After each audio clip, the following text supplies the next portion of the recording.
salon de la radio et de l'audio digital. Génération Jeune Talent. Dimitri, qui nous vient lui aussi du Studec, il faut appuyer très fort, et qui est actuellement en stage à France Info, c'est ça ? Exactement, je travaille pour une chronique culture. À France Info, interview d'invité.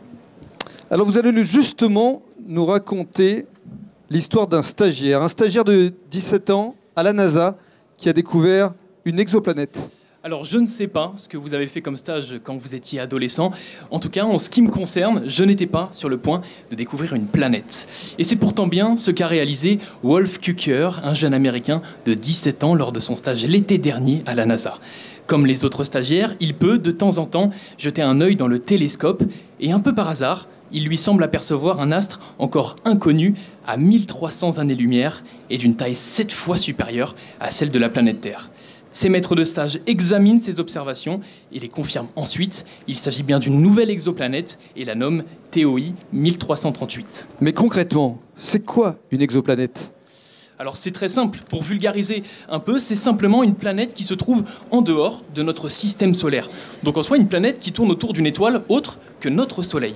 Et à l'heure d'aujourd'hui, on en dénombre plus de 4000. C'est pour cela que la découverte d'une nouvelle exoplanète n'est plus quelque chose de si exceptionnel. Surtout que celle découverte par ce lycéen n'est pas habitable.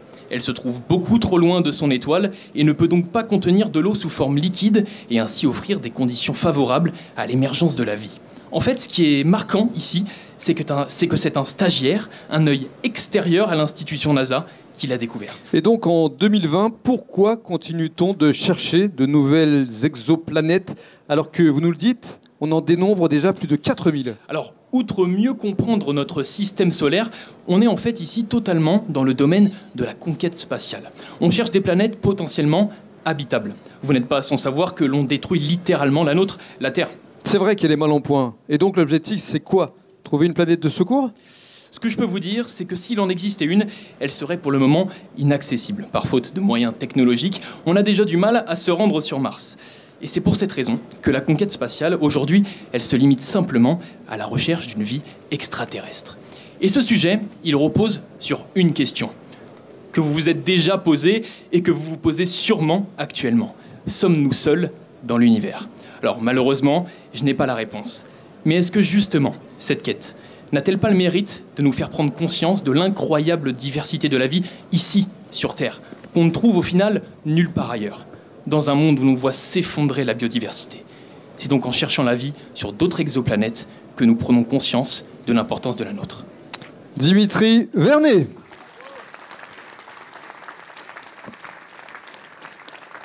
Qui souhaite intervenir dans le jury ? Sylvain, qui prend des notes. Tu es intervenu pour chacun des journalistes, Sylvain, comme tu es à la tête de l'agence de presse référence. Je te laisse t'exprimer. Oui, merci beaucoup, Dimitri. C'était très...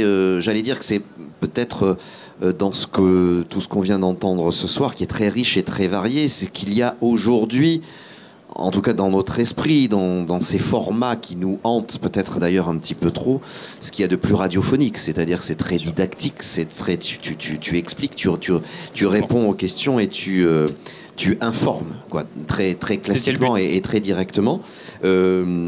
C'était techniquement, à mon sens, très très bien fait. Merci beaucoup. Félicitations. Merci beaucoup. Merci. Jean-Yves.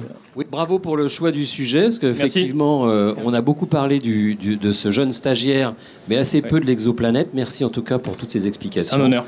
Qu'est-ce qui ferait, selon toi, serait la caractéristique ou les caractéristiques d'un bon sujet ? Alors justement, c'est ce que j'ai voulu montrer avec ce choix de sujet. Voilà, l'astronomie. Moi, je suis quelqu'un de passionné de sport. Je travaille à France Info, sur une chronique culture. Pour les présélections, j'avais envoyé un sujet sur de la politique internationale, donc le conflit au Chili. En fait, pour moi, ça représente la vision que j'ai du journalisme. Il faut savoir toucher à tout. Et justement, dans un choix de sujet comme ici, j'ai choisi d'utiliser l'astronomie pour, entre guillemets, vous montrer ma vision du journalisme et mon panel que je peux essayer, en tout cas, ce que j'essaye d'avoir. En tout cas, pour le jury, ça va être difficile. Parce qu'on vient d'avoir trois magnifiques exercices de style très différents, très complémentaires. Et Il va falloir se décider, les gars. C'est ça. Mais vous êtes là pour ça. Dernière question. Oui, si tu veux. Bruno. C'est vrai que là, le niveau est haut et on est très fiers, on est très contents parce que la sélection, c'était déjà pas évident. Là, ça va l'être encore un peu plus prévoyé du temps. Hein. Pas autant que pour la panne de tout à l'heure, mais quand on va devoir délibérer, ça va être un peu long. Moi, ce que j'ai bien aimé, c'est que c'était pédagogue. Et souvent, on oublie d'expliquer. C'est important d'expliquer. J'avais cette information, mais j'ai appris beaucoup de choses en vous écoutant. Et donc, bravo déjà pour ça. Et justement, est-ce que c'est une réflexion que vous avez déjà faite, ou est-ce que c'est venu instinctivement de vous dire qu'il fallait expliquer les choses? Parce que c'est souvent ce qu'oublient certains journalistes. C'est vrai qu'en tout cas, sur ce sujet-là, on l'a, entre guillemets, tous vu passer. On est très vite passé à côté parce que c'est vrai que c'est pas une information. En fait, ce qui est intéressant ici, c'est que c'est un stagiaire. Et au final, c'est la découverte des exoplanètes, on n'en parle pas spécialement.